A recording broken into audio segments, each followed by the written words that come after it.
te doy la bienvenida a un nuevo video en este canal. Si no me conoces, yo me presento, mucho gusto, soy Juliana Mateus y por aquí en YouTube creamos contenido que enriquece y facilita nuestra profesión, la contaduría. Así que si tú quieres ser parte de esta comunidad y aprender de mi mano, te voy a invitar a que te suscribas en el botoncito rojo de abajo y me sigas en todas mis redes sociales.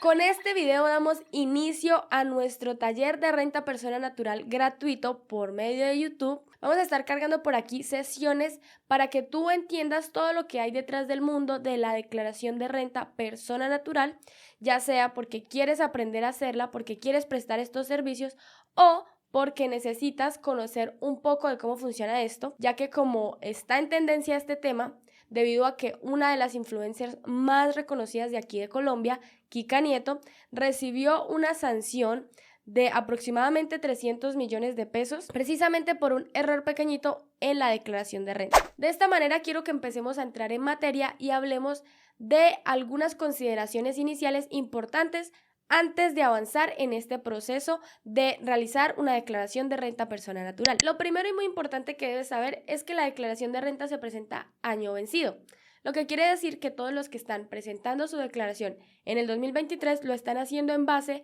a todos los movimientos, a todos los ingresos, a todas las transacciones que hicieron en el 2022. Lo segundo es que para establecer si tú estás o no obligado a presentar la declaración de renta como persona natural, se establecen unos topes mínimos. Si tu patrimonio bruto al año 2022 es igual o superior a 171.018.000 pesos, debes declarar renta. Si tus ingresos fueron iguales o superiores a 53.206.000, debes declarar renta. Si los consumos de tu tarjeta fueron iguales o superiores a 53.206.000, debes declarar renta. Si el valor de las compras o tus consumos fueron iguales o superiores a 53.206.000 pesos, debes declarar renta. Y esta que es la mayoría de los casos que recibimos y es las consignaciones bancarias. Si tus consignaciones bancarias superaron los 53.206.000 pesos, debes declarar renta. Eso no significa que debas pagar. Este es un tabú que vamos a romper nuevamente en este video. Si tú estás obligado a presentar, la declaración te puede salir en cero,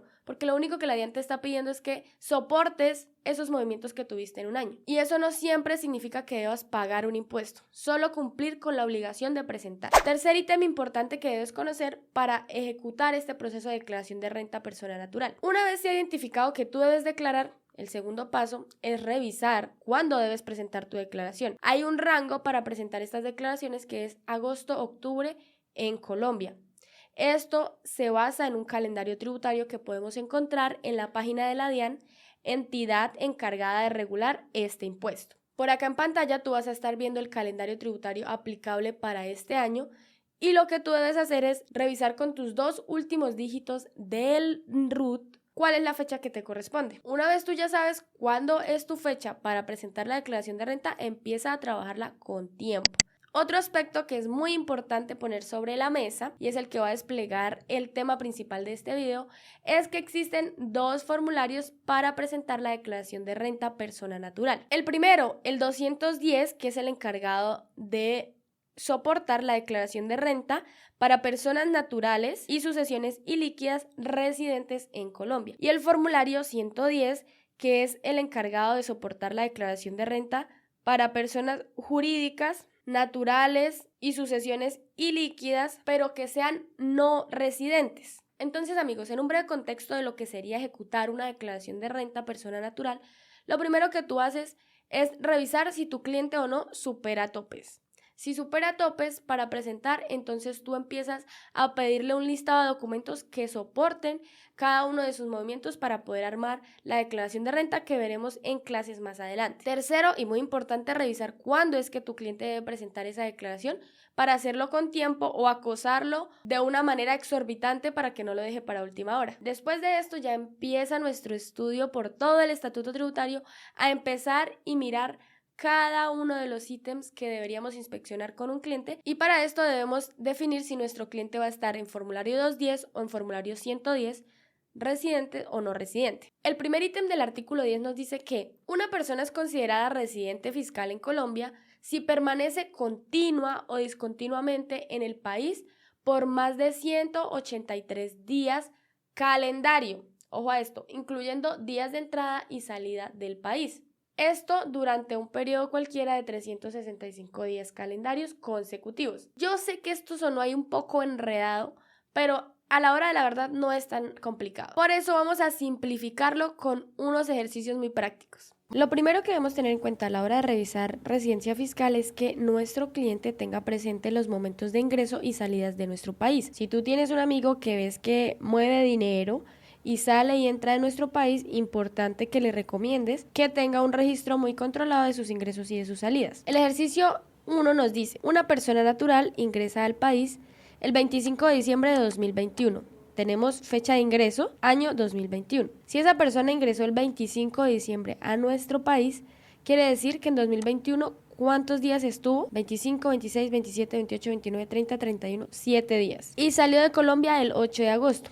Quiere decir que en agosto, vamos a ponerlo acá, él solo estuvo 8 días. ¿Qué es lo que hacemos? Ponemos una tablita como esta en la que separamos los periodos en donde nuestro cliente se movió saliendo o entrando de nuestro país. Para este caso tenemos 2021 y 2022. Estoy marcando primero ingreso y salida, paso número 1. Después nos dicen, durante el resto de año esta persona no volvió a Colombia en 2022. La segunda parte aquí es pues distribuir los días que sí estuvo. Él entró en esta fecha y se fue en esta fecha. Todo este rango de tiempo estuvo dentro de nuestro país, entonces vamos a asignarle los números de días. Aquí estaríamos apelando al inciso 1 del artículo 10 que nos decía que la persona residente si cumple continua o discontinuamente 183 días en el país. Esta persona estuvo 227 días. Pero ojo, esto no lo dice la norma durante un periodo cualquiera de 365 días, es decir, un año. Esta personita, como ingresó el 25 de diciembre, cumpliría el año por acá, el 25 de diciembre.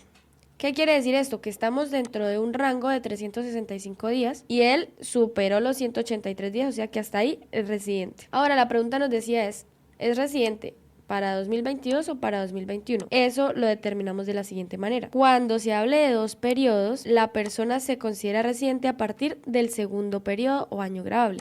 En este caso, 2022. Veamos otro ejemplo. Una persona natural ingresó al país el 5 de diciembre de 2021. Por acá, 5, lo mismo, 7 días. 25, 26, 27, 28, 29, 30 y 31. Y salió o emigró el 13 de septiembre de 2022. O sea, estuvo 13 días hasta septiembre. Aquí tenemos fecha de ingreso y fecha de salida. No nos relaciona si volvió a venir o no. Yo por aquí ya agregué los días calendario que transcurrieron durante la estadía de nuestro amigo. Y la suma de sus días nos da 263. ¿Qué quiere decir esto? Superó los 183 días. ¿Tenemos un rango de 365 días? Sí, porque los 365 días se cumplían por acá. Y como cae entre dos periodos, él va a ser residente fiscal para su declaración en 2022. En cuanto a cumplimiento de días, ¿listo? En este ejemplo vamos a hablar solo de un periodo. Una persona natural ingresó al país el 1 de enero de 2022, o sea, acá ya empieza a correr su ingreso. Y salió el 31 de marzo del mismo año. Si entró el 1 de enero, pues estuvo todo el mes. Y se fue el 31 de marzo, estuvo todo el mes y el mes de febrero. La suma de sus días nos da 90 días. Por el resto de año no regresó al país. Esto fue lo único que la persona entró a nuestro país. ¿Es considerada residente fiscal para el año 2022? No, porque no supera la estadía en nuestro país de 183 días calendario. Vamos a agregarle un poco más de dificultad. Este va a tener lapso entre estadía y salida de nuestro cliente. Entonces, su primer ingreso fue el 10 de octubre. Quiere decir que en octubre él estuvo 22 días, ¿sí? Si entró el 10, contamos el mismo día de 10 y el mes de octubre es hasta 31 días. Y se fue el 26 de febrero. Quiere decir que él estuvo 26 días de febrero. Dice que regresó hasta junio, o sea, en marzo, abril y mayo esta persona no estuvo en nuestro país. Entonces ahí no aplica nada. Vuelve el 30 de junio, es decir, estuvo un día de junio. Y se vuelve a ir el 6 de septiembre. Quiere decir que en septiembre estuvo 6 días. Para mejor entendimiento, marqué con rojito la entrada y salida, y en negro los días restantes del periodo que la persona estuvo en nuestro país. Si sumamos los días de estadía, nos da 209. ¿Pero esto está dentro de un rango de 365 días, es decir, un año? Sí, porque por acá se cumpliría el año de nuestro amigo en el país, contando desde la primera entrada. Entonces ya vemos que sea por lapsos o sea un tiempo de corrido que el cliente esté en nuestro país, si supera los 183 días, es residente fiscal. ¿Para qué año? Para 2022 porque tocó 2 periodos. Una vez despejado este primer ítem de la residencia fiscal, ahora tú definiste si por ese ítem tu cliente es o no residente fiscal.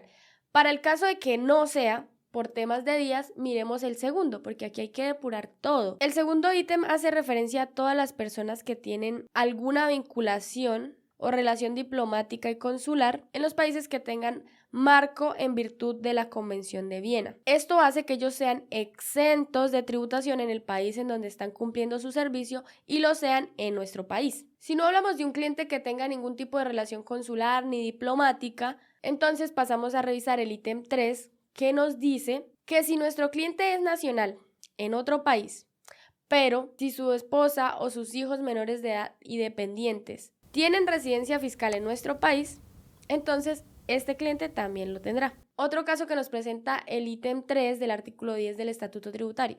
Nuestro cliente puede vivir en otro país, pero si el 50% de sus ingresos o más son de fuente nacional colombiana, él es residente fiscal para efectos de renta. El otro, si el 50% o más de sus bienes son de fuente nacional, él es residente fiscal. Si el 50% o más de sus activos se entienden poseídos en el país, es residente fiscal. Aquí nos dicen que la persona va a estar desde 2021, 2 años, en España. Quiere decir que no va a venir a Colombia, pero su esposa y sus hijos viven en Colombia. Esta persona es considerada residente fiscal por el año 2022. En este caso aplica el literal A del numeral 3, que dice que si el cónyuge o sus hijos menores de edad residen en el país, él es residente fiscal allí. Lo único por lo cual él podría salvarse de ser residente en nuestro país es que España logre certificarle que el 50% o más de sus ingresos son de fuente española o que el 50% o más de sus activos están localizados pues en España. Esto de acuerdo al parágrafo 2 de este mismo artículo 10. Entonces quiero que veamos por un momento el artículo 10. Lo primero nos habla de quiénes son considerados residentes. Hablamos del ítem 1, de los días de estadía en nuestro país, el ítem 2, que es para relaciones diplomáticas y consulares, el ítem 3, que es relacionado a las familiares, a sus ingresos o a sus bienes. Tenemos un parágrafo que nos habla de la solicitud que puede hacer la Dirección de Impuestos y Aduanas Nacionales para que una persona certifique su residencia en otro país. Y el parágrafo 2, que nos hace algunas excepciones para la residencia fiscal en Colombia. Y en el caso que estamos viendo, el cliente es residente por el ítem A, su cónyuge o compañero son residentes en Colombia. Pero resulta que nuestro cliente todos los ingresos los recibe en España. Entonces se libra de eso de acuerdo al parágrafo 2. Hay una persona que tiene nacionalidad colombiana pero domicilio en Chile. En 2022 el 60% de sus activos se entendieron poseídos en Colombia, considerada o no residencia fiscal. Entonces volvemos. El numeral 3 nos dice que cuando el 50% o más de sus activos se entiendan poseídos en el país, es residente fiscal. Si él tuvo el 60% en Colombia, es residente fiscal. Ítem E. Este es bastante importante porque si la Dirección de Impuestos y Aduanas Nacionales solicita que un cliente nuestro que vive en otro país certifique su residencia en el exterior y este no lo haga, eso lo convierte en residente fiscal en Colombia automáticamente. Miremos este ejemplo. Una persona natural que reside en España pero es nacional de Colombia es requerida por la DIAN. Quiere decir que la DIAN la solicita para que certifique la residencia en el exterior. Sin embargo, esta persona natural no tuvo cómo certificarlo. Entonces el literal nos decía que si han sido requeridos por la DIAN y no acreditan la condición, van a ser residentes fiscales en Colombia. Esas certificaciones deben ser solicitadas en el país en donde el cliente está. Y el último y muy curioso es que si nuestro cliente tiene calidad de residente fiscal en un país considerado como paraíso fiscal, es residente fiscal para Colombia también. Una persona de nacionalidad colombiana vive en Islas Salomón, país calificado como jurisdicción no cooperante o paraíso fiscal. Si es así, ¿es residente o no? Sí es residente porque el literal F nos decía tal cual que si tú tienes residencia fiscal en alguna de estas jurisdicciones, automáticamente vas a declarar en nuestro país Colombia. A menos de que esta persona, optando por el parágrafo 2, pueda sustentar que el 50% o más de sus ingresos o activos son de Islas Salomón. De esa manera, y entrando a minucias, podría lograrse que no sea residente fiscal en Colombia. Con este tema de residencia fiscal quiero que terminemos la primera clase de este taller, no sin antes invitarte a que compartas este material, si fue de utilidad para ti, con otras personas que pueden enriquecerse por medio de este taller. Y que estés muy pendiente para nuestra segunda sesión, en donde ya empezaremos a revisar lo que es el formulario de declaración de renta persona natural para residentes en Colombia, revisando cada una de las cédulas y qué es lo que va en cada uno de esos cuadritos.